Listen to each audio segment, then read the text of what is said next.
Hello and welcome to Wolf Lily Lodge. Please have a seat, relax, and enjoy the reading of the night. I'm Lycania Moonclaw, your hostess for the evening. Today, I'll be reading Cobalt-B's character story from Tower of Fantasy. Simulacra Introduction. Cobalt-B, which is not her real name, is a mechanical engineer on the Hycro's weapon development team. Her position isn't too high up on the corporate ladder, because her test results aren't very good. Only the people that she works with know that she is, in fact, the ace of the entire team. She doesn't care about basic theories and only creates extremely effective weapons based on her instinct. To test these weapons and collect combat data, she occasionally goes on operations with other soldiers and tries her weapons on poor hyena members. File 1. Simulacra Unlock Log. Anyone would find it unbelievable, wouldn't they? She is a mechanical engineer and creates machines used by others in combat. Her job doesn't require actual combat knowledge and she has close to no real combat experience, but she can somehow get out there and survive, sometimes even outperforming our soldiers. She says things like, "It was just instinct, and she took certain actions because it will probably hit the enemy," or "I think I could dodge it." Inconceivable, right? If you watch her carefully, you will see that she has not been trained at all, and doesn't really have any of the basic skills that we drill into our soldiers.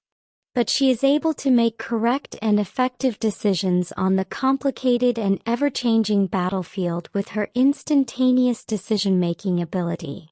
We can't give her very high marks when it comes to combat proficiency, but her power is undeniable. And she's not too big on teaching others her combat skills, because instincts are hard to analyze. If her actions are based on instincts, then these skills can't really be taught if you consider them skills at all. The same goes for her craft. If you ask her about her designs, she will say that she thought it could probably work. It doesn't matter how good you are at comprehension, and it doesn't matter how motivated you want to become her apprentice, because at the end of the day her abstract designs will make you question your decision. So far, no one but her has been able to understand her designs. File 2. Respect.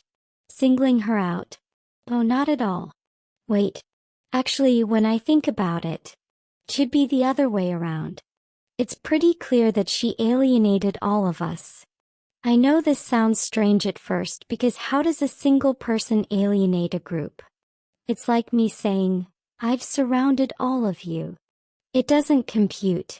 But it's true, and you feel the alienation when you hit a wall and can't go further.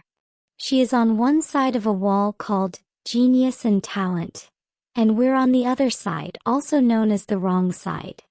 Sounds grand, doesn't it? This alienation comes from a genius who doesn't know she's doing it, and there's not a thing we can do about that. We know she doesn't mean it. Does that make sense?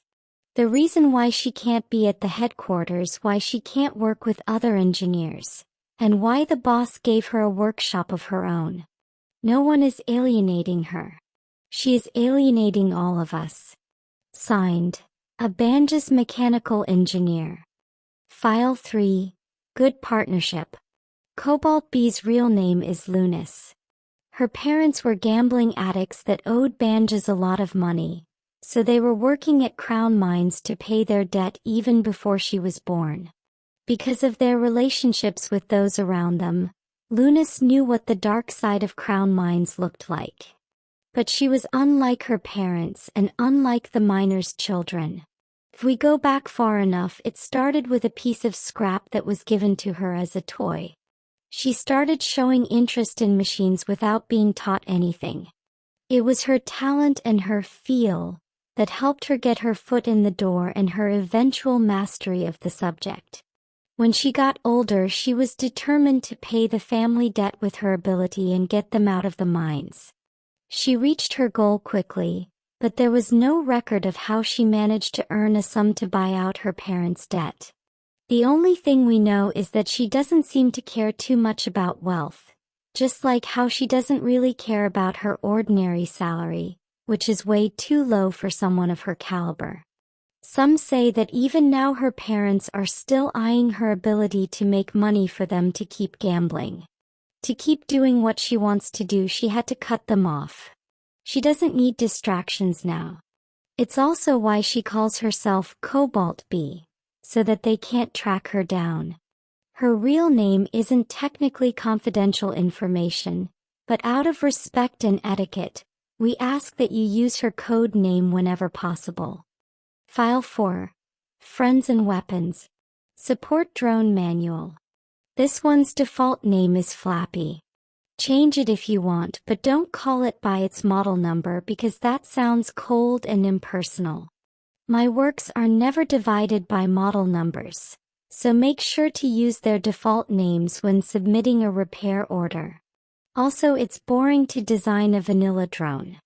I find it uninteresting, and Flappy will be sad if it doesn't feel unique enough.